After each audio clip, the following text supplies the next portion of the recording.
All right, welcome everyone, and thank you for joining us in SoftClouds' continuing webinar series. Today we will be discussing sales performance management and how Oracle Sales Performance Management can assist in providing operational effectiveness.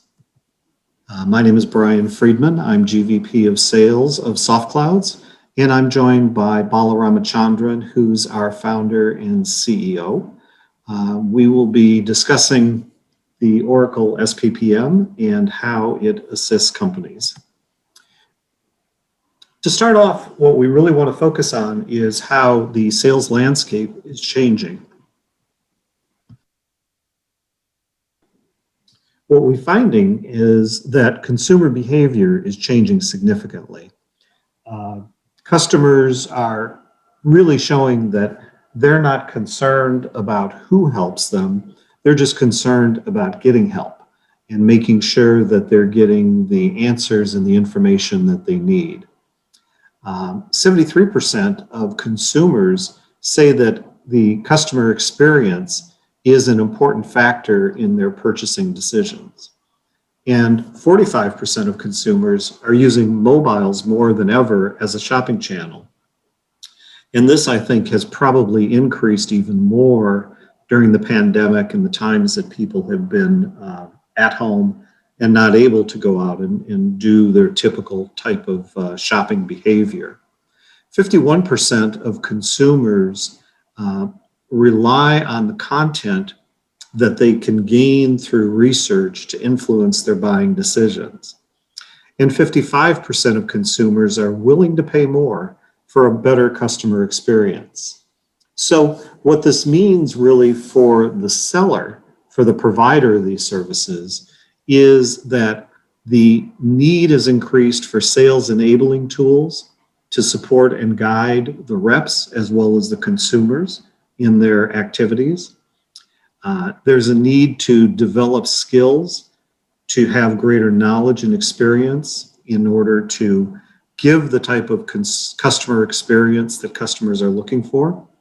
And sales coaching is definitely needed to be able to provide the type of information that a customer is looking for. One thing I neglected to mention at the beginning of this is that we have placed all of you on mute. If you have a question, please feel free to ask the question. You can do that in the Q&A section in the dashboard. So feel free to jump in if you have any questions as we go through this presentation. So what all this means is that there's a need for platforms to assist and to help. What we find is that 86% of employees say that a lack of effective team communication results in workplace failures. 60% of companies lack a long-term strategy for internal communications. And 87% want transparency into commissions and incentives. And this is really a huge piece as we're talking about this, because what we find is that the salespeople want to be able to know and understand where their commissions are coming from, how they're being compensated, and how they can increase or gain greater commissions in their transactions. So as we talk through some of the components of the SPPM platform, we'll really focus a bit on how this impacts the way that selling is done and the way that salespeople are incentivized to sell more and sell better. 71% of employees fail to read and engage with company emails and content. And we all see this in our day-to-day life as well, that a lot of communication, a lot of information comes our way, and we don't really focus as much attention on it as we should. And this number, 70% of employees work remotely at least one day a week. Obviously, that's changed significantly in the past year. and most likely will change even more going forward, because the notion of the traditional workplace where people go to work and they spend their day, they spend their week, that's changed significantly and probably changed forever in terms of the way in which companies operate. As a result of that, companies are going to need more tools and more ways to engage with their employees and their salespeople to make up for that gap in not being physically present in the office face-to-face on a daily basis. And when we look at the SPM market, it's going to grow exponentially. The SPM market is seen as about a $1.5 billion market in 2020 and will more than double in size to $3.4 billion by 2026. So 40% of B2B companies with more than 100 payees, employees who get paid a commission or an incentive, they're going to use some type of SPM to reduce incentive compensation payments by 3 to 5% by 2022. 44% of the overall increase in sales takes place when there's a strong incentive structure in place.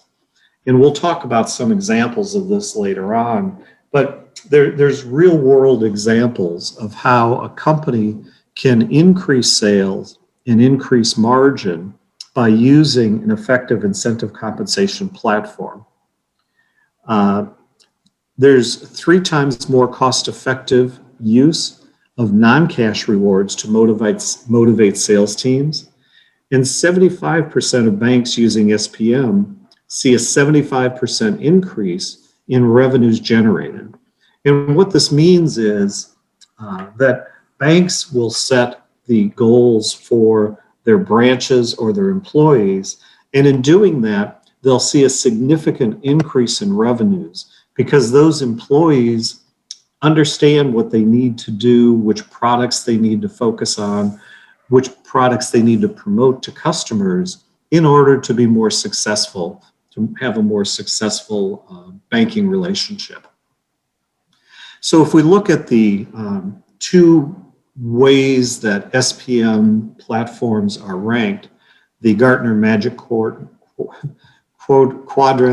and the Forrester Wave, you'll see that Oracle ranks in the top quarter in both of these instances. Very highly rated platform, a very well-respected platform in the industry. So why is SPPM needed today? Well, and again, these things have changed significantly in the past year, but the sales team is distributed. And this has always been the case, that salespeople are located all over the place. They aren't necessarily coming into the office. They don't have that face-to-face contact with management and the managers. Work from home obviously has created a level of opaqueness. And this is something that a number of companies have struggled with in the past year, because the transition from being in the office to being solely remote really has caused a number of companies to question and not fully know what the salespeople are doing, what their performance is, and how they're performing against goals. Managers end up relying quite significantly on salespeople doing self-reporting. And as we all know, that can be a very unreliable way to gain information about the progress of the sales funnel and the progress of sales process. And especially in remote work, it's easy for a sales team to bluff. It's easy for people to say they're doing work, they're moving prospects forward, when actually it may not be happening at all. So why do companies need SPPM? 83% of companies have payment inaccuracies in their commissions. 72% of companies don't have their incentive compensation plans ready on day 1 of the fiscal year. 60% of companies use error-prone, disjointed sales processes, and 40% of executives rely on instinct when setting quota targets. We're just in the middle of March at this point, but you can see how without these things in place, if a company wasn't ready on the beginning of the calendar year, at the beginning of any fiscal year, there can be a long lag between the time that the new year starts and the processes, quotas, incentives are in place to start the actual sales process in a new fiscal year. So all of this is extremely important in having a way to create these metrics, create the plans, set quotas, and have a way for management to know what the quotas are and for the sales team to know what the quotas are. So the planning in sales, the challenges in sales planning really fall into three categories. Can be a disconnected process, an outdated process, and that it's inefficient. On the disconnection side, what it really talks about is the management team having limited insight and leading to inaccurate and infrequent forecasting. So if there's inaccurate forecasting, it's very difficult for the sales team to know what they're going to do, what they need to do, and how they need to move forward to achieve their goals. On the outdated side, a lack of modeling and analytic capabilities will often create a need to use manual processes to create goals, to create forecasts, to create quotas.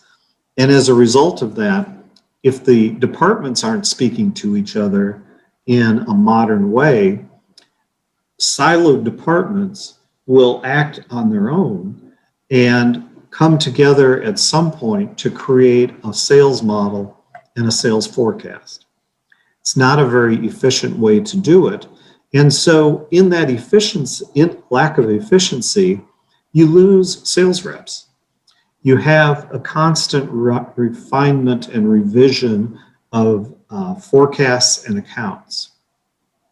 And when things change, in March of 2020 is a perfect example, there's an inability to quickly change quotas and territories to respond to unexpected market conditions. And we saw that very clearly last year when things began to lock down and shut down, and companies really didn't have a way to efficiently go and change the quotas, change the forecasts, and adapt to the way in which the market was changing so significantly. So to meet those challenges, you need to be adaptable. You need to find a way to help reps reach their quotas faster. You want to be able to triangulate the pipeline, the actuals, and the models. And you want to be able to analyze and adjust quotas so that you can retain talent, that you can help people grow in their position, you can keep them motivated, and you can give them the intelligence that they need to really execute on their sales goals. In doing that, you can maximize your go-to-market efforts, you end up with high-performing sales teams, and the entire incentive compensation solution becomes an automated solution. So as we're looking at this, we're really going to focus in on one specific area of 5 different parts of the Oracle Sales Suite, and that's the first one on the left, the sales performance management piece. We're going to look at incentive compensation, we'll look at sales quota planning, territory management, and predictive sales forecasts. And this all comes in as part of the overall Oracle Sales Suite that includes Salesforce automation, customer data management, channel management, and the platform itself. But today we're just focusing on sales performance management. And Oracle Sales Performance Management consists of 5 different components: sales planning, quota management, territory management, incentive compensation, and forecasting. So let's look into each of these in a deeper way. For predictive planning and performance management, what we want to be able to do is assess the plan accuracy to really optimize market potential, improve the forecasting, and mitigate opportunity risks. What this means is that we bring all of this data together, and all companies have this data. It's a question of how it's stored and how it's used.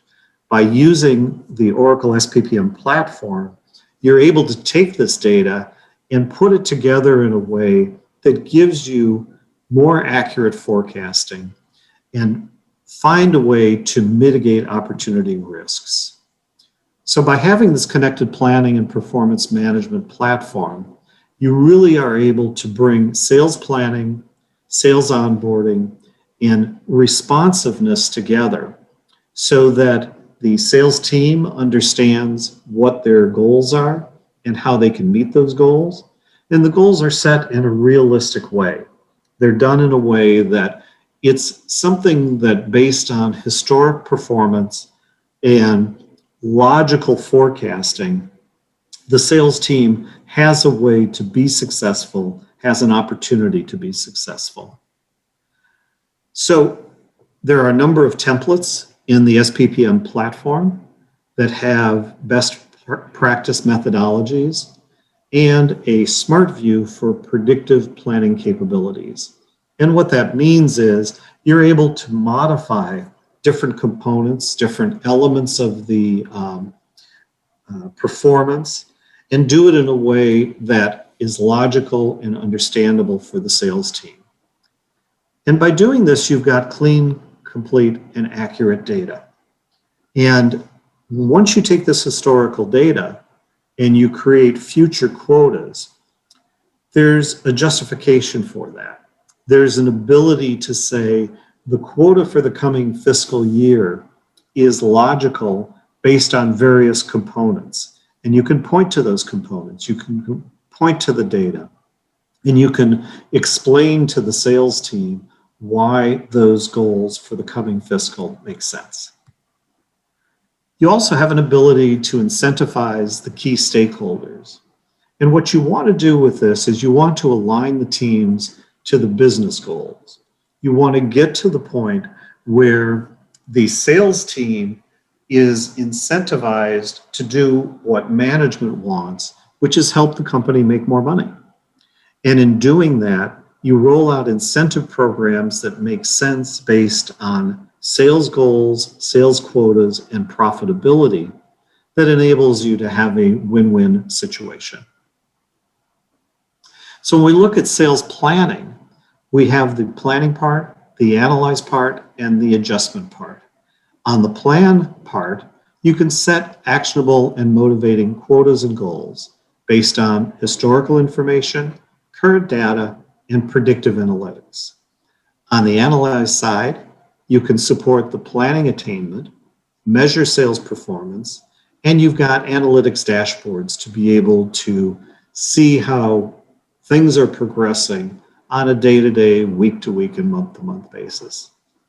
And you've got the ability to adjust the quotas by product accounts, seasonability, or unexpected market conditions. Any of these things give you the ability to change as you go based on how the market is performing. On the sales performance management side, you can mentor, motivate, and maximize. So on the mentoring side, what we're talking about is data-driven analytics, which are based on quotas, earnings, cost of compensation activities, and predictive deal forecasting.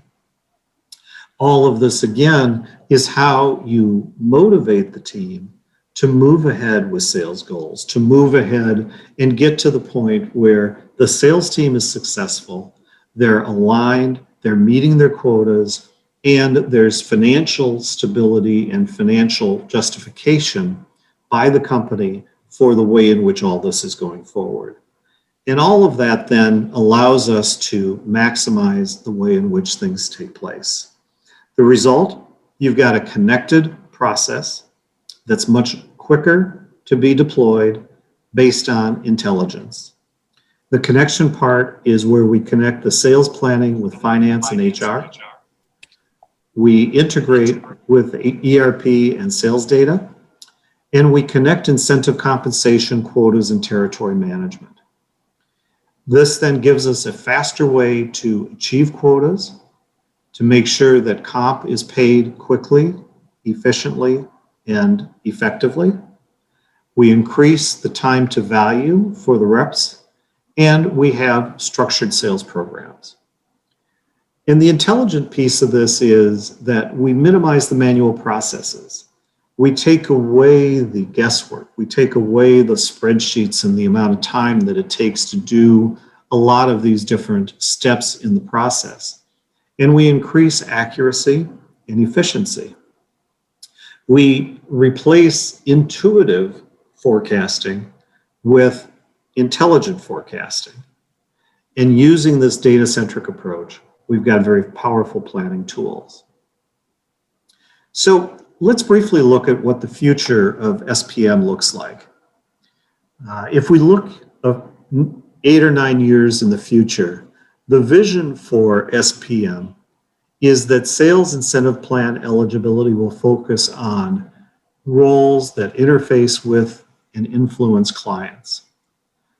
Sales will be the key element, driving incentive plan metrics.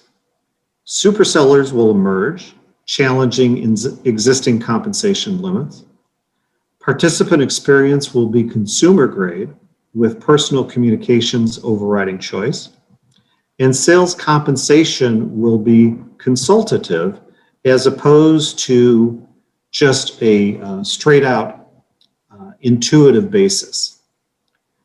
The top technologies that'll drive SPM will have robust CRM platforms with multi-channel communication and full control of the customer journey.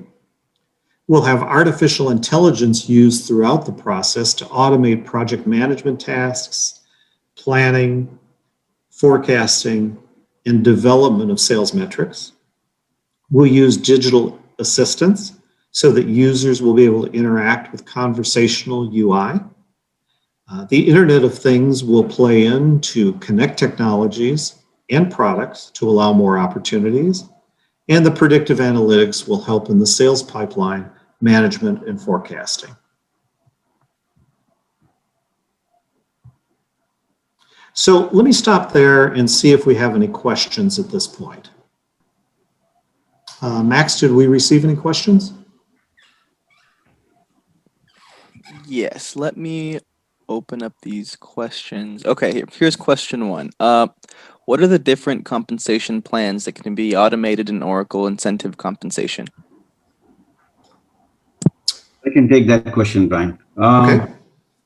So from the compensation types point of view, some companies provide the compensation plan of straight percentage basis, and some companies provide based on the margin, and also some companies even these days, as you mentioned, Brian, with the connected devices and things like that, even usage-based commissions are becoming normal these days. Fortunately, the Oracle ICM module can work with any of these types of the commission plans. And then even if you take multi-level marketing kind of companies, where they have completely different kind of compensation plan, either matrix based or they have more than 10 different commission plans they have in multi-level marketing kind of industries. So I'm referring that particular market industry is that, where we have very complex commission structure. Oracle ICM can handle any of these types of commission plan or commission structure and automatically calculate the commission based on variety of these input parameters and provide commission information to the PAs. Great, thank you, Bala. Max, do we have any other questions? Yeah, so this person asked, we use Salesforce as our CRM platform. Would I have to purchase Oracle CRM in order to use the Oracle Incentive Compensation module? It's a very interesting question. Probably 5 years ago, we wouldn't have even encouraged that question in Oracle webinar. So that's the world we are living in. The companies and executives are fine with the multi SaaS or multi-cloud concept. The good news is that, again, Oracle Incentive Com can work as an independent module, and it can take the transaction information from the Salesforce opportunity or Salesforce quote or any other systems, and can process those commissions and calculate those commissions in ICM and work as it works with Oracle Sales and Service Cloud. Great. Thank you, Bala. Max, I see we have one other question so far. Yeah, well, last question. In our industry, the commission payout happens post-delivery. How does Oracle ICM handle the situation? That's an interesting question. So in fact, we are working with a company implementing ICM now, and it's going live in a few weeks. So in these kind of situations, once the product is sold and delivered and the ERP systems get the notifications, the transactional data for ICM can flow through ERP system. And just like the way the previous answer I provided, it could be an CRM or any other CRM or ERP after the post delivery or post fulfillment or post provisioning of an order. The information can be fed to ICM for commission calculations. Great. Thank you, Bala. I'd like to thank you all for joining us today. We will be circulating this deck and a copy of the webinar for your future use and reference if you'd like that. And we look forward to hosting you again in our next webinar in about 2 weeks. Thank you all very much, and have a great day.